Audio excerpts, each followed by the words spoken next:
I am joined by Luca Toolan, a former Coronation Street star. How are you doing, mate? You all right? Very well, thank you. How are you, Thomas? Fine, thank you. Yeah, thank you so much for your time today. Not at all. Like Coronation Street, like how's your time been on Coronation Street? Yeah, it's been a blast. It's been a blast. It went so quickly, and just oh man, an absolute whirlwind. I can't even put into a sentence really what a capitulation of emotions and lessons and stories that I've got from that place. It's just been something I'll hold dear to my heart for a long time. Yeah. Great stuff. So what made you get into acting and stuff like that? Because we all know your dad as well. He's a radio presenter. So what made you get into acting? I've always had the itch for acting. I've always really wanted to do it.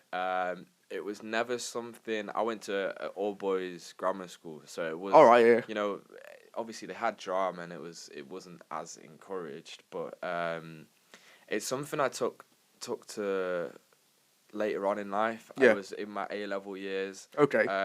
And basically kind of stumbled across it. My sister went to an acting class, and she was thinking of leaving this acting class, and I said, look, I'll come to the acting class with you, I'll spur you on, and, give you a bit of support. Anyway, I ended up loving it. Yeah. Absolutely falling in love with it. First class, she leaves the acting class, I stay on. It was called Drama Mob, and then from then on, just did a year of that, started loving it, then I started going to more classes, then I got an agent, and then started auditioning, did about a year of auditioning, then got Corrie, so. Great stuff. So, when you got the role of Mason Radcliffe, what was going through your mind? How did you feel? What did your family feel like, etc.? Well, I was out, and it was actually on the day that my dog died. Sorry about that. Yeah, no. Yeah. So I was absolutely devastated. It was a tough day, and I knew. To be honest, I thought I didn't get it because it had been a week since I'd done the screen test, and my agent hadn't called me, hadn't texted me anything. So I just thought, what a rubbish week. And the dog's dead. And then I get a call. I think it was on the Saturday, Friday of the week, and I was at a pub with some of my mates. Right, okay. In the beer garden, and she just says, "Look, I've got some good news," and then my heart just went, "Wow!" I think that from that point on, I just, oh man, it was just, because you just don't ever know. It's such a fickle industry. It's such a difficult industry to break through into that you just. I didn't know I'd ever actually get a shot at it, and to get a shot on a show like that. What a place to learn, what a place to grow, what a place to just do what you love. But the emotions going through me in that point was just, like, nothing. It must be like being all my days, like, you like, I don't know, do you watch football, you support football? I'm Leeds United, but I'm not a full supporter. Get out of here. But it'd be like if Leeds won the Premier League. And then you have to obviously keep it a secret. Okay, So and that must be the hard thing. Yeah, because I was out with all my mates. Yeah. And there was a big group of us, and I can't tell them. Like, it's like I'm like a little puppy dog. But I can't tell them because you've got to keep it a secret. It was. But I did ring my dad. And on the day that I got it, and he was in utter disbelief, and then told my grandma in person, because my grandma's a Corrie fan. Yeah. And she just thought I was pulling her leg. Because I bear in mind, I'd never worked professionally before that. I didn't tell them anything about the audition process. My dad didn't know I'd gone for the audition. Oh my days. He didn't know I'd gone for the screen test. He has my Life 360 app, and he saw I was in Media City on the day of the screen test, and he's like, "What's that?" Oh, just in Media City, just like trying to looking at views and stuff. Looking at the views, catching up with a mate, and then it sort of all clicked. But just it was a great moment. You've been like in Coronation Street as well, so you've like Sydney Martin, what plays Betsy. Like, how are they like? As you're their friends in real life too, how are they like when you're like going, oh, I'm leaving, this is how it's gonna happen? How what was going through their minds? What were they saying to you? They were gutted. Yeah, They were all gutted. must have been. Yeah. They were all gutted. Yeah, because you know, Liam and Charlie especially. I've been with them throughout. Yeah. So I was there from the first scene, to pretty much the last. And, Right. Okay. you know, over that time we've developed such a strong bond. With all of the cast really, but you know, those two in particular, just you grow up together. Yeah. You go through emotional scenes together. Off. You spend a lot of time together. You know, it's an environment that fosters, you know, not anywhere near to the same extent as something like the army, but you know, or the police force. But there's something about being in, you know, high energy, high pressure situations over an extended period of time that sort of brings you together. And you know, you're being vulnerable in scenes, you're crying in scenes, you're shouting in scenes, and then offset spending all that time together. Yeah. So it's a beautiful brothership, if you want to call it that. Yeah. Also as well with Coronation Street, like for anybody wanting to get into acting from like just starting out, what advice would you give them? Well, what I was saying at the start, for me, the game changer, honestly, was, I mean, acting classes is a big thing. I would never openly push acting school or anything like that, but, you know, if that's what you want to do, that's what you want to do. But you can only work off what I know, and what I know is acting classes and then student films. For me, this place, you know, I wanted to come back to this place because this place is where I learned a lot of things. Are you from Salford or is it Manchester? No, I'm from Manchester. Not maybe half an hour away from Salford. But it's that thing of like I learned so much from doing them films. Them third year films at Salford Uni prepared me better than a lot of classes because it's I don't know, it's difficult to explain, but in the classes you can learn sort of you can learn the theory, you can learn how to do it, you can practice it, and you can perform in front of people, and then you can take that to the film set and work on that. But so from going to that to being in the classes, etc., to going on set on Coronation Street with all the camera crew and lighting, like that is it nervous for you? Is it nerve-wracking for you? Massively. Must be. Yeah. I think with something like that, for me personally speaking, only experience can get you to a place of comfort and relaxation, or help you relax somewhat. You know, you're always going to have that bit of nerves, and I don't think that's necessarily a bad thing. But I think the stuff you do in the classes, the stuff that you'll do at drama school, you can only really access that if you get to a point where you're comfortable enough on a film set and you've had enough experience on a film set, and then you can show that from what if that makes sense. Of course it does. The first time that I was on that film set, whether it be at Salford, one of the Salford Uni film sets, or Corrie, you know, your head's fried. Head's fried. For me, anyway, my head's fried. A million things are going through your head. You're having to hit marks. You're having to do so much technical stuff. You got a crew in front of you, and there's a different level of pressure that you don't have in a class where it's just play. So go to and do Salford Uni student films or third year films wherever you are in the country. As many as you can. Just apply on Star Now. That's what I'd apply to everything that I possibly could get my hands on just to get Star Now is your one if you want to get into it. Yeah, Star One. Yeah, that's really good. Honestly, that would be my advice. Do the classes, and then just apply because they're free as well. Oh, right, okay. I didn't know that. Yeah. Well, you're not getting paid, is what I mean. So, you know, you pay to go to an acting class and a teacher, and there's so much value in that. I will never discredit that. I learned so much from going to them different classes, but the experience of being on that film, that's very unique. And to get comfortable with that, you have to be in it a lot. You have to expose yourself a lot to it. So from being in acting classes to get in a set on Coronation Street, is that like auditions, you sending like stuff off? Like, with radio presenters like those guys, we have to send demos off to professionals and stuff. Is that like the same? But you've got to like send off like you acting in front of a camera off to them. Is that how it works? Yeah, sort of. Yeah.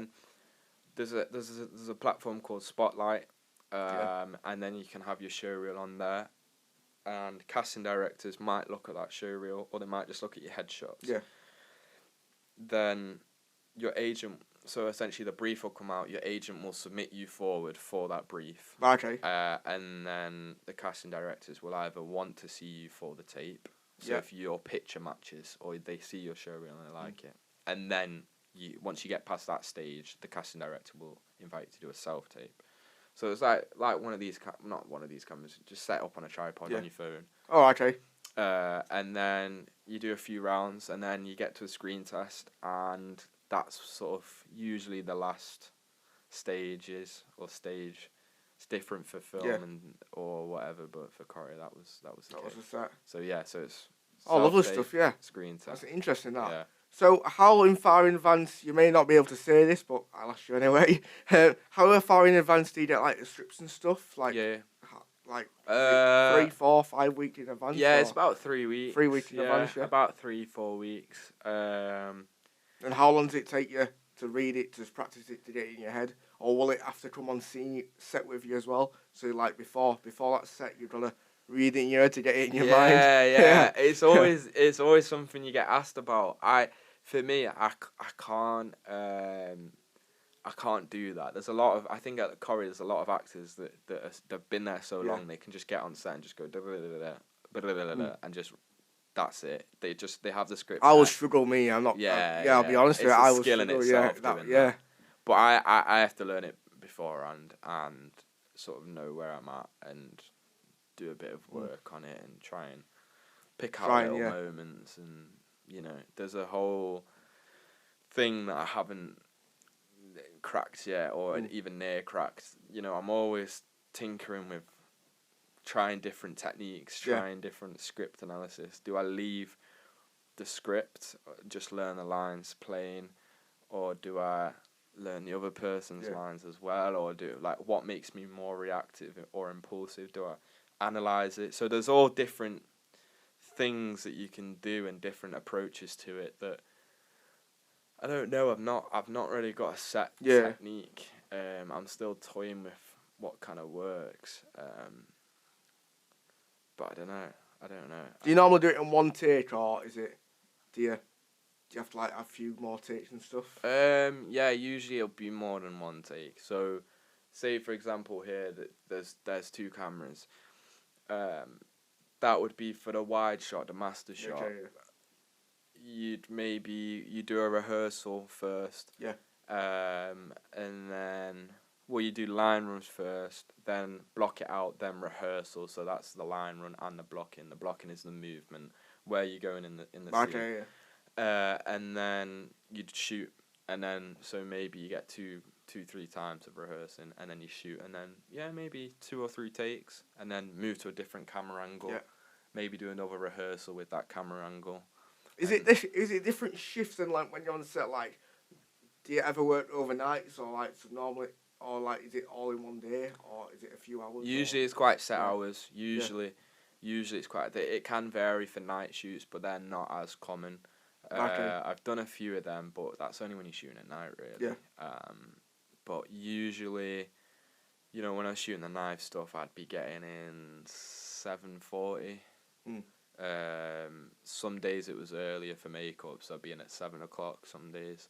Do you work weekends then? No. Oh, okay. All right. Okay. Yeah, never weekends. Never weekends. It's Monday to Friday. Yeah. So it's quite set. In that way that it's not. You're not doing for 6-7 day weeks. Yeah. So So as well, going back to that scene where you got stabbed on the scene, that's when it all ended. You in how was that for you? Were it mad for you, or were it scary for you? I think doing that scene, So you went into the ambulance, you got pushed into hospital with a bed, everybody were around you, all the cameras around you. Yeah. How was that for you? Doing the knife scene itself, Yeah.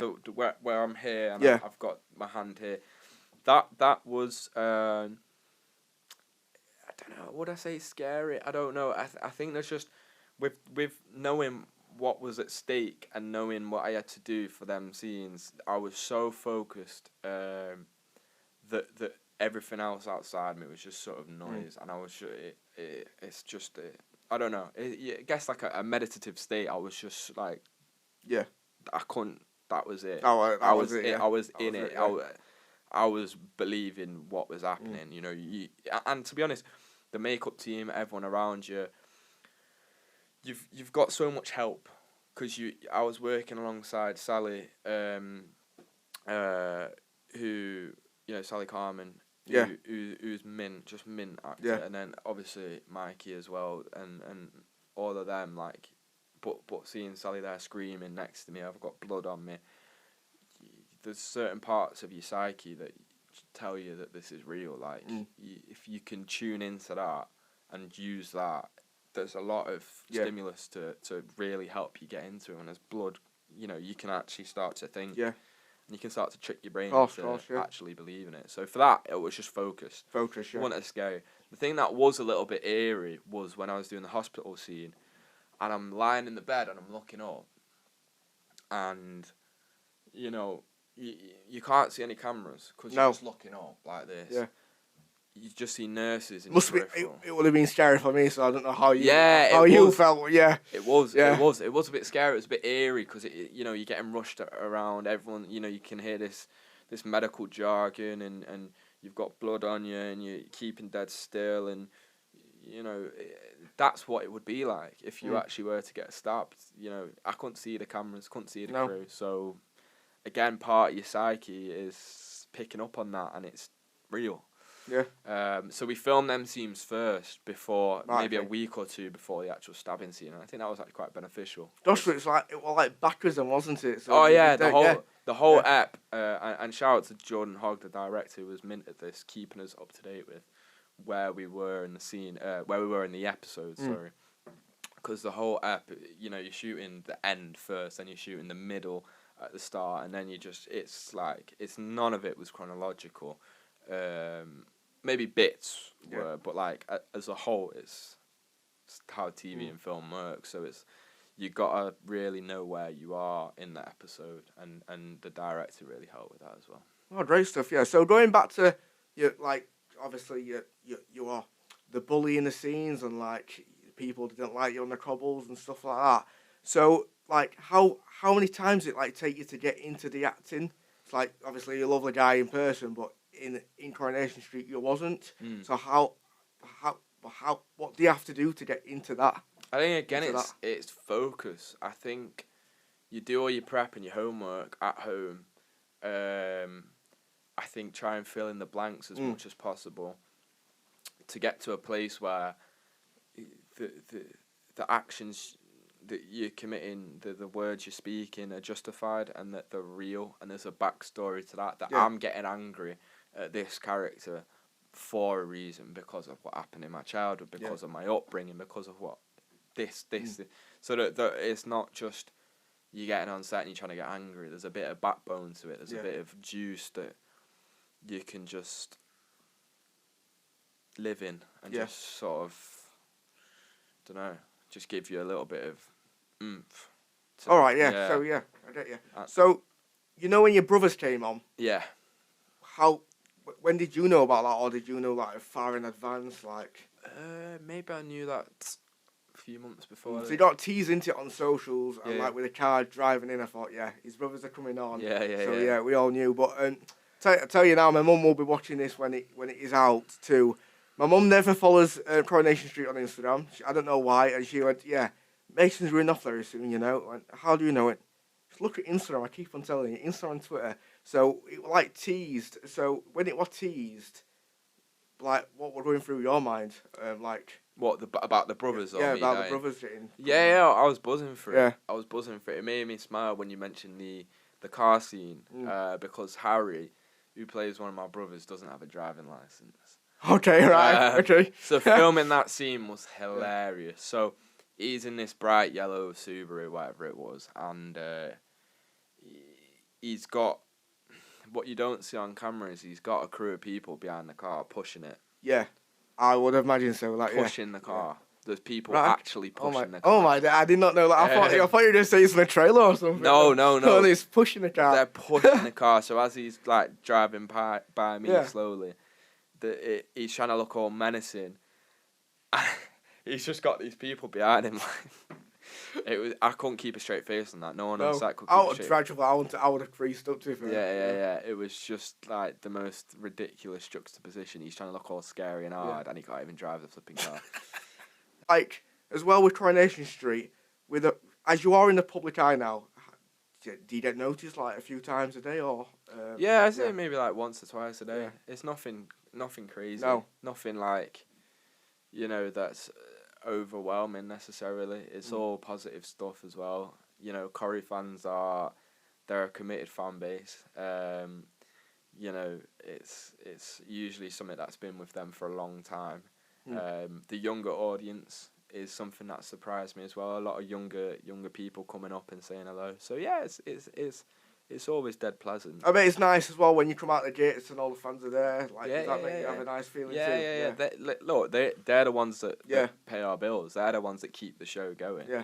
You can never be disconnected from that.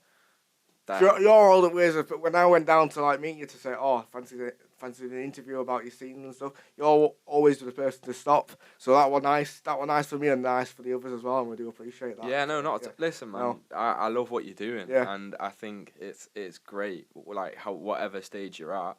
Yeah. You've got your own radio show. That's it, yeah. You're like that. That's such a cool thing in itself. You're smashing it. Yeah, great stuff. Thank you so much, mate. Yes.